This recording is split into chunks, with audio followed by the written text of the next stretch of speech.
बात तो मैं बड़ी वाज़ेह करना चाहता हूं कि वज़ीर आज़म साहब का हुक्म है कि जब हमारे मुल्क में 20 दिन का पेट्रोल है और तकरीबन 30 दिन का 29 दिन टू बी प्रिसाइज 29 दिन का डीजल है, तो मुल्क का कोई पंप ड्राई नहीं होगा।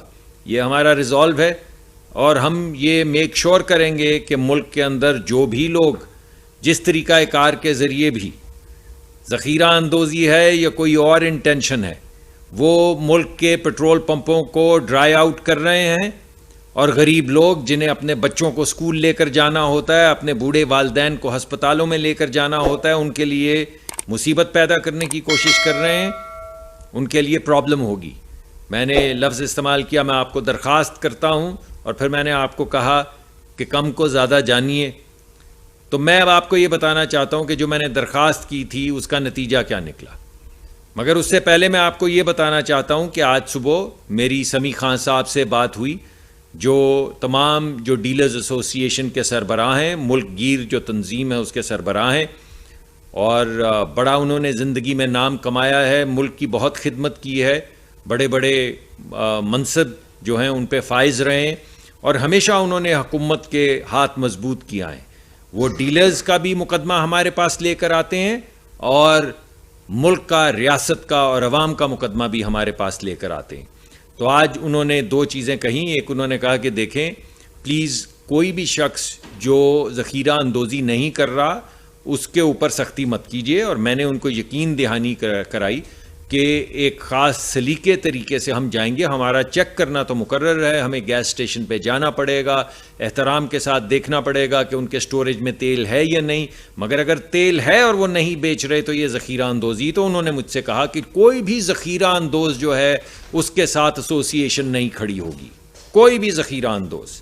तो जो रिटेलर्स की, जो डीलर्स की एसोसिएशन है, उसका भी मौक़िफ़ वही है जो हुकूमत का है।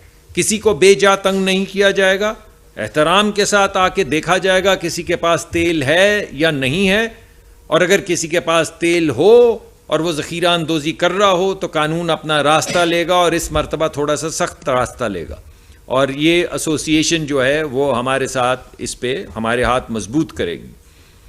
कल हमने आपके पास 6 बजे, 6:30 बजे मैं हाजिर हुआ था, 6:30 बजे से लेकर रात तक 2 डिस्ट्रिक्ट्स के अंदर तकरीबन 900 के करीब मुख्तलिफ जगहों पे इंस्पेक्शंस की गई। प्रिसाइजली एक जो डिस्ट्रिक्ट है उसमें 530 इंस्पेक्शंस की गई 12 बजे से पहले, और दूसरा जो डिस्ट्रिक्ट है, पहला डिस्ट्रिक्ट सरगोदा है, दूसरा डिस्ट्रिक्ट फैसलाबाद है, वहाँ पे 437 के करीब इंस्पेक्शंस की गई। उनके नतीजे में एक डिस्ट्रिक्ट में तकरीबन 2.5 लाख के करीब 2,30,000 रुपये जुर्माना किया गया उन लोगों को जिनके पास ज़ख़ीरा मौजूद था।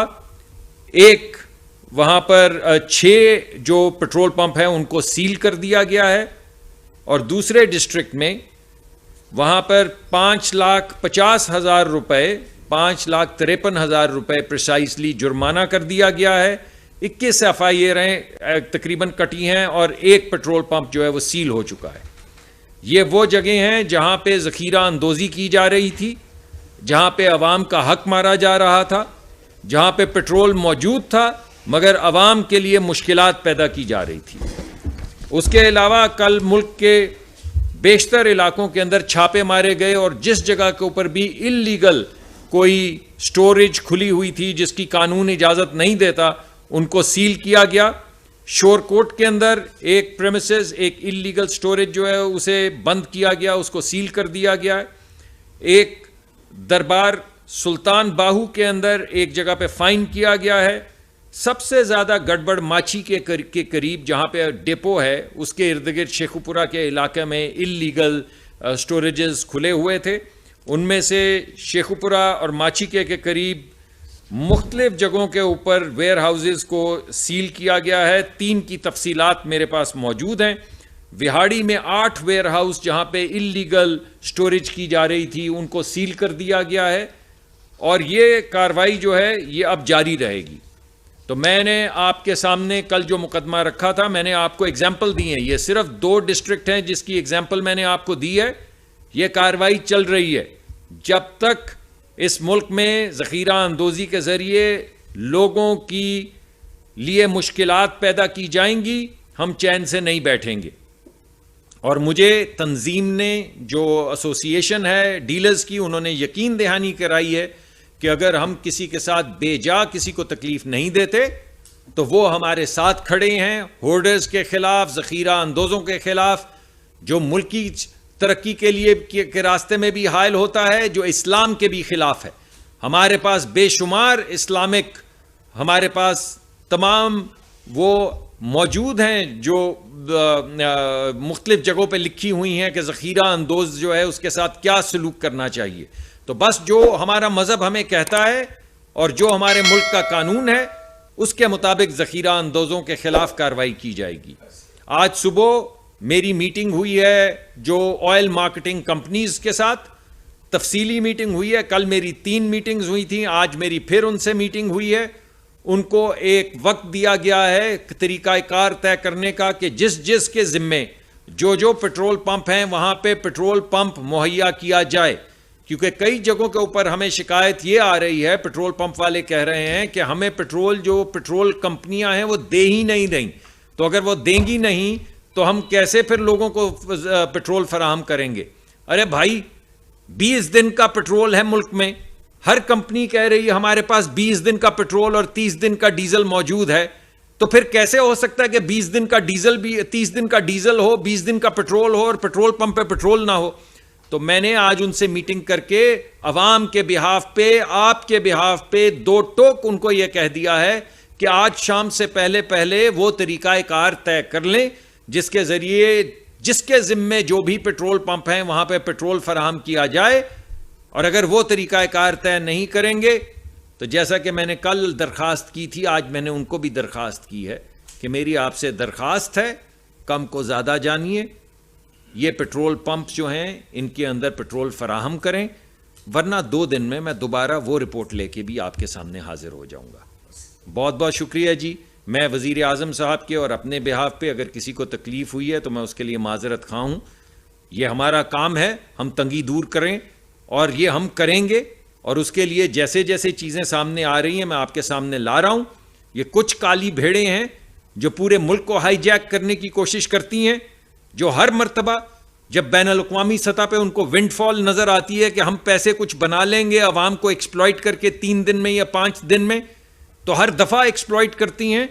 ये मामला अब थम जाएगा, ये मामला हम हतमी तौर पे ख़त्म करेंगे। बहुत बहुत शुक्रिया। सर ये बताएं कि यकीनन आपने बेहतर रियासत के मफाद के, रियासत के मफाद से बेहतर कोई भी नहीं हो सकता, कोई उसके सामने रियासत। इस मुल्क में जो है सियासी बुनियादों पर पेट्रोल पंपों के NOCs और लाइसेंस दिए गए। मेरा बुनियादी सवाल आपसे ये है, अदालतों का निज़ाम आपको मालूम है, सलमान ने ये मामूलियत एक तरीक़ेकार है पूरी दुनिया में कि उनको ब्लैक लिस्ट करार दे दिया जाता है, जो जिनके पास NOC और लाइसेंस होता है। सबसे बेहतरीन हल इसका ये है, जो इस मुल्क में इस वक्त आवाम के लिए मसाइल और परेशानी और मुश्किलात पैदा कर रहा है, उसको तो इस मुल्क इसमें पेट्रोल पंप पे आना ही नहीं चाहिए, उसको तो इबरत का निशान बना इन दहाई हालात में, जबकि रियासत पे मफाद को थ्रेट लगा हुआ है।